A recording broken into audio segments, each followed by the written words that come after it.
یہ صرف ایک جنگ کی داستان نہیں، یہ حق اور باطل کے درمیان ایک ایسی کشمکش کی کہانی ہے جس نے انسانیت کو ہمیشہ کے لیے ایک پیغام دیا۔ ایک طرف طاقت، حکومت اور لشکر تھے، اور دوسری طرف چند وفادار ساتھی، ایک عظیم خاندان اور سچائی پر قائم رہنے کا عزم۔ آخر وہ کون سے حالات تھے جنہوں نے میدان کربلا تک پہنچایا؟ امام حسین نے بیعت سے انکار کیوں کیا؟ اور عاشورہ کے دن ایسا کیا ہوا کہ تاریخ کا رخ ہمیشہ کے لیے بدل گیا؟ آج کی اس تفصیلی ویڈیو میں ہم کربلا کے ان واقعات کا جائزہ لیں گے جو صرف مسلمانوں ہی نہیں بلکہ پوری انسانیت کے لیے جرأت، وفاداری اور قربانی کی علامت بن گئے۔ آئیے چلتے ہیں سن 108 ہجری کی طرف، جہاں ریگستان کربلا میں تاریخ کا ایک ایسا باب رقم ہونے والا تھا جس کی گونج آج بھی سنائی دیتی ہے۔ یہ ہے داستان کربلا۔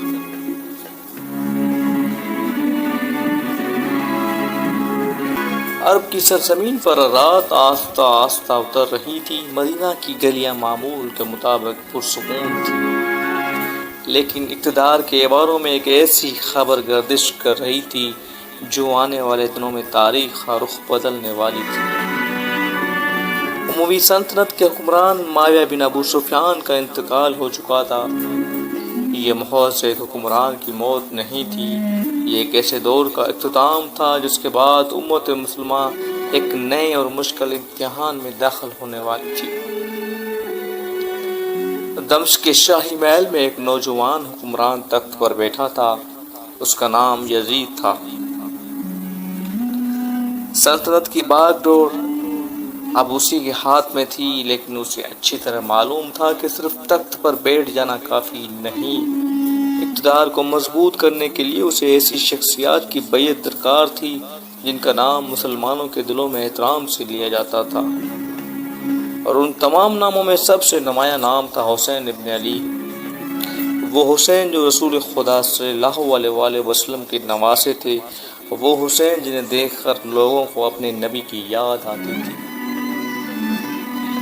وہ حسین جن کے کردار، علم اور تقوی کا اعتراف دوست اور دشمن دونوں کرتے تھے۔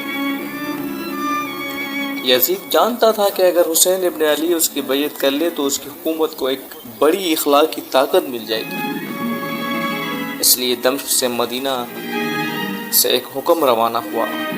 مدینہ کے گورنر کو سختی سے ہدایت دی گئی کہ حسین ابن علی سے فوراً بیعت لی جائے، اور اگر وہ انکار کرے تو معاملہ ہر قیمت پر نپٹایا جائے۔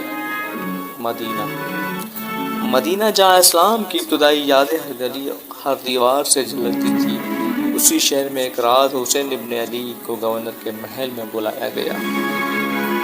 فضا میں عجیب سی خاموشی تھی، کسی کو اندازہ نہیں تھا کہ اس ملاقات کے نتائج آنے والی نسلوں تک یاد رکھے جائیں گے۔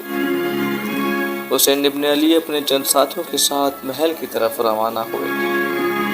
دوسری طرف گورنر کے چہرے پر پریشانی صاف نظر آ رہی تھی، وہ جانتا تھا کہ وہ جس شخصیت کے سامنے بیٹھنے والا ہے وہ کوئی عام انسان نہیں۔ ملاقات شروع ہوئی، یزید کا پیغام سنایا گیا، مطالبہ واضح تھا، بیعت۔ کمرے میں چند لمحوں کے لیے خاموشی چھا گئی، پھر حسین ابن علی نے نہایت وقار و اطمینان کے ساتھ جواب دیا، ایسا جواب جو تاریخ میں ہمیشہ کے لیے محفوظ ہو گیا۔ انہوں نے فرمایا کہ مجھ جیسا شخص یزید جیسے شخص کی بیعت نہیں کر سکتا۔ یہ صرف اقتدار کا اختلاف نہیں تھا، یہ اصولوں اور مفادات کے درمیان فرق تھا، یہ حق اور طاقت کے درمیان ایک لکیر تھی۔ اس جواب کے بعد مدینہ کی فضا بدلنے لگی، اب خطرہ واضح تھا۔ حسین ابن علی جانتے تھے کہ حالات مزید سنگین ہونے والے ہیں۔ انہوں نے اپنے اہل خانہ اور قریبی ساتھیوں سے مشورہ کیا۔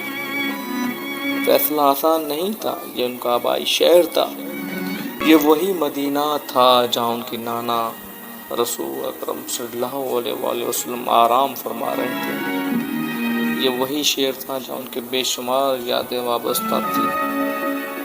لیکن بعض اوقات تاریخ انسانوں کو ایسے فیصلوں کے سامنے لا کھڑا کرتی ہے جہاں جذبات کے بجائے اصولوں کا انتخاب کرنا پڑتا ہے۔ آخرکار وہ رات آ پہنچی، مدینہ خاموش تھا، گلیاں سنسان تھیں، اور ایک قافلہ آہستہ آہستہ شہر سے نکل رہا تھا۔